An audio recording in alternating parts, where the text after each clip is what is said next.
It all started with a round of applause. And it hasn't stopped since. In 2003, the Diocese of Brooklyn said goodbye to a beloved bishop, Thomas Daly, and hello to a new one.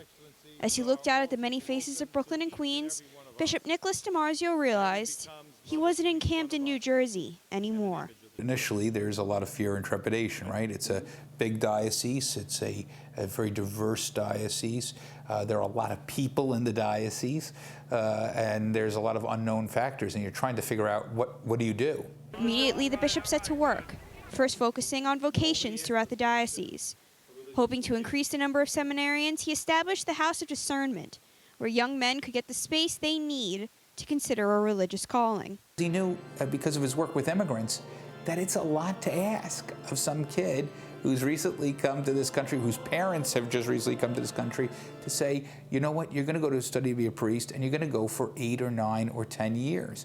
The house Bishop DiMarzio created has almost doubled the number of seminarians in the diocese. Next, the new bishop looked to education and what needed to be done. Seeing that many people in the diocese are middle class, he built up the campaign called Futures in Education, so young people could afford a Catholic education.